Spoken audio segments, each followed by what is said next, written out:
Hi, this is Nahid, and welcome to our three-part series on tapping into the hidden job market. Several years ago, I started working with clients in transition who were frustrated because they had so much competition for all the jobs that they were applying for that they didn't feel like they even had a chance. They were applying for jobs and their resumes were going into black holes. They were very rarely getting any kind of response at all, which left them kind of lost because they didn't have any feedback and they didn't really know how to respond. So in desperation, it was kind of like, what can I do beyond the traditional job search process? And I came up with a strategy that I called at the time pipeline interviewing. And it's a way to tap into the hidden job market. So in this series, what we're going to do are three things, and there'll be a video for each of these three things. In the first video, we're going to talk about what the hidden job market actually is. And then we're going to talk about how do you target your ideal job, or how do you prepare yourself to tap into the hidden job market. In the third video, we'll actually give you a step-by-step action plan that I used to work with my clients on. And this is sort of a template action plan, so you can use it literally the way I've laid it out, or you can modify it in any way that works for you. But it gives you something to go on if you decide you'd like to use this strategy. So let's talk about the hidden job market. What is the hidden job market? Well, in essence, the hidden job market is all the jobs that aren't actually posted. Some of these jobs already exist, but where do they exist? In somebody's head. So they haven't been written down yet. They haven't been posted. They haven't even been formulated yet. And some of the jobs that I would say are in the hidden job market are these potential jobs. They haven't really been even thought of yet, but they're needed because there's a problem that needs to be solved and a person could solve it, but the manager hasn't even gotten to the point yet where they've thought clearly about the idea of bringing on a person. But if they got into a conversation with the right person, they would very quickly formulate that job because it would solve so much. So the hidden job market is all the jobs that don't exist yet. Now, why would you want to tap into that market? I want you to do a thinking exercise with me, and I'd like you to pretend that you're a busy manager. And you might actually, if you think about some jobs that you're in now or have been in the past, you might have been in this very situation where there's a lot going on. Maybe you manage a team. The team's pretty overwhelmed. They're not really sure how to get everything done. And you're doing all of these things to try to be more productive, to prioritize, to be more efficient, to get things done. And it's a little bit challenging. Okay, so as that manager, I want you to imagine yourself in her shoes. When do you start thinking about potential resources? When do you think, gosh, maybe we could use some help? I would venture to say that that's going on in the back of your mind for quite some time. And you may be going to yourself, gosh, is there somebody from another department that I could borrow for a little bit? Or could I bring on a contractor? Or gosh, it would just be great if we could all come in on a weekend and just get caught up.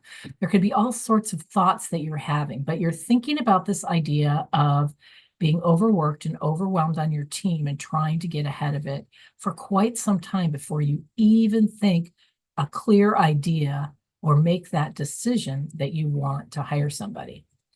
So when you're in that limbo place where you're thinking, gosh, we really could use some help, what is your first step?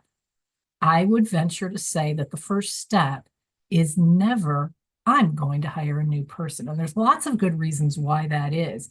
But often it's because putting a job description together, getting approval for another head in your department, all of that can be a lot of work. But it's not only that it's a lot of work, it's that if you make this move, you're cutting into your budget. And if you cut into your budget and then work slows down later, that might not be the best thing. So you have this time when you're noodling over it. And that's really not the first solution you're going to go to. You might think, is there someone I know that could just come in and help me on a project basis, that I could just pay for a few hours of their time to get us caught up, for example? So those are the kinds of thoughts that these managers are having in their heads. And they could be having these thoughts for months as they're working to manage their team. And if you've been in this situation, you can probably validate that for yourself, because it's not like we think, gosh, we're a little challenged, we're a little bit overwhelmed, let's hire somebody. We think we're a little challenged, we're a little overwhelmed. How are we going to solve this problem? How are we going to get ahead of ourselves? And let's hire somebody doesn't happen for quite some time. So think about, how long is that time? I've got a timeline here for you to think about. Okay, so this timeline could last months. It could last more than months. It's not a quick timeline.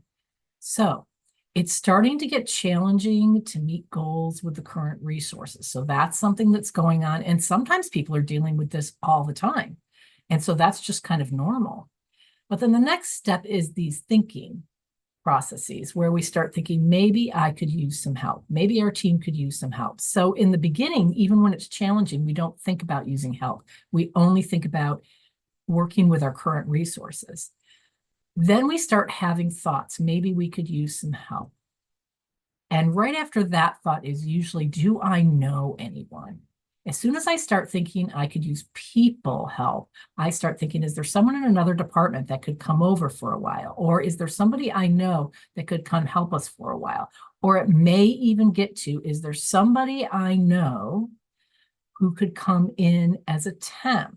Or is there somebody I know who I could actually bring on? And so when I get to this point, do I know anyone?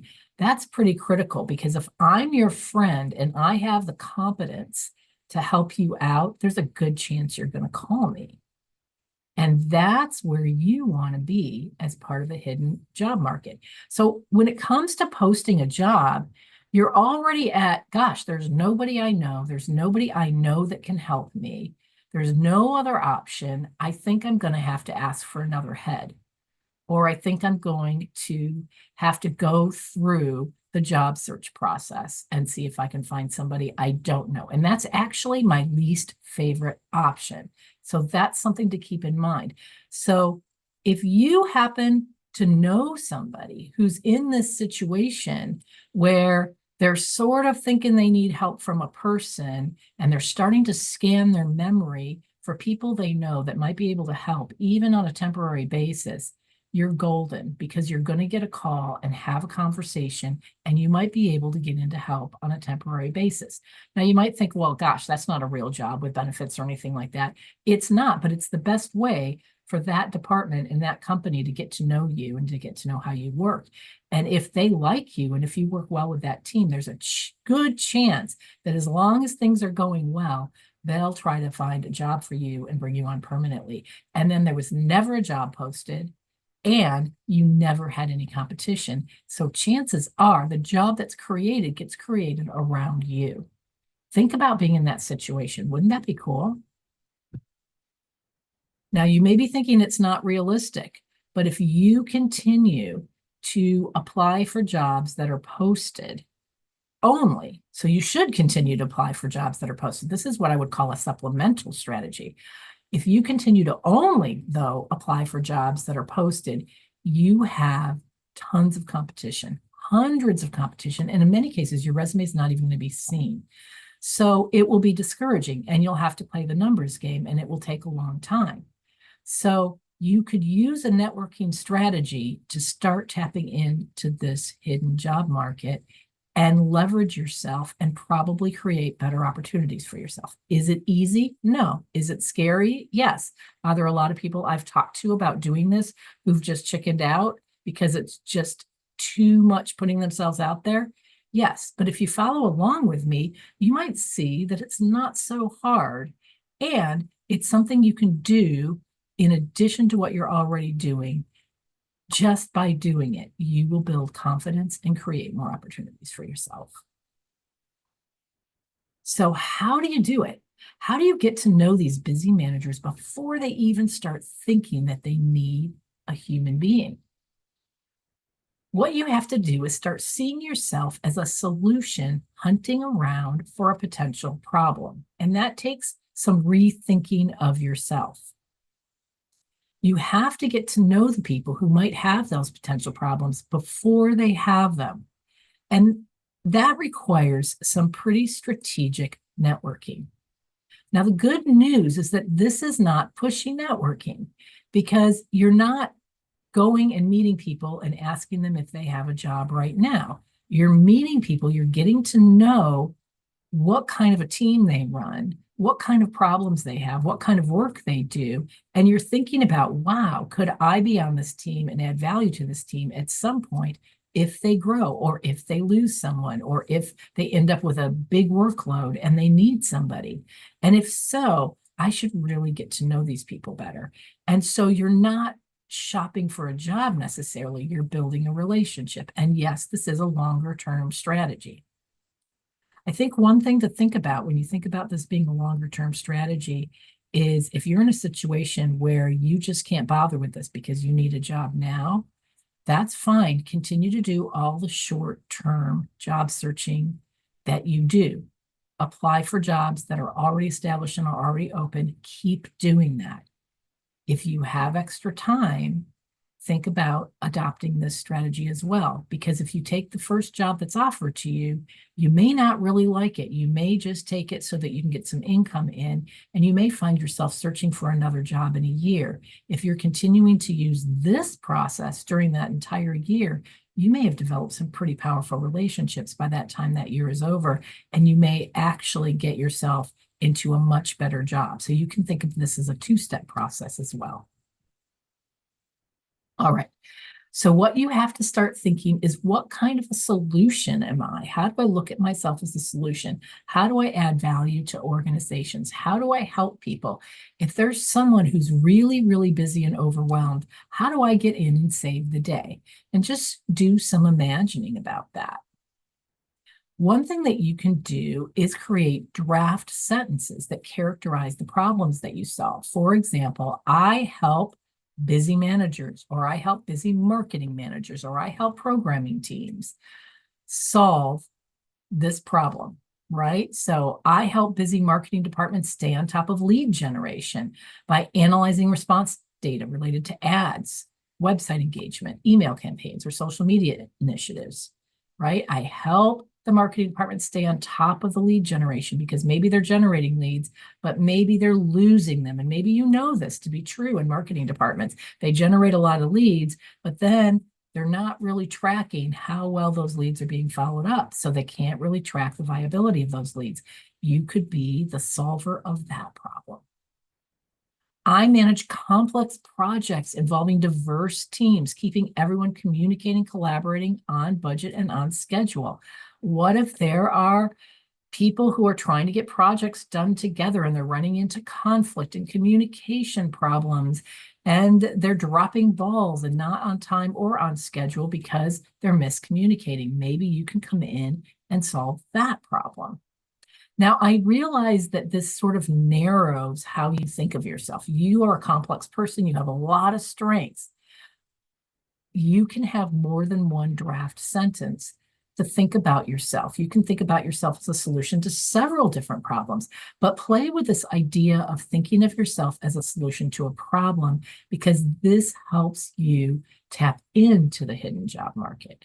People are looking for solutions. People are always thinking about the problems that they're trying to solve right now, or the goals they're trying to achieve. And that's what they're obsessed with. So if you can speak to one of the problems that they have floating around in their heads, they'll pay attention to you. I help busy managers stay organized and on top of everything so they can focus on what really matters. So these are just 3 examples of some of these sentences that position you as a solution to a problem. This is the end of video 1, which talks about what the hidden job market is.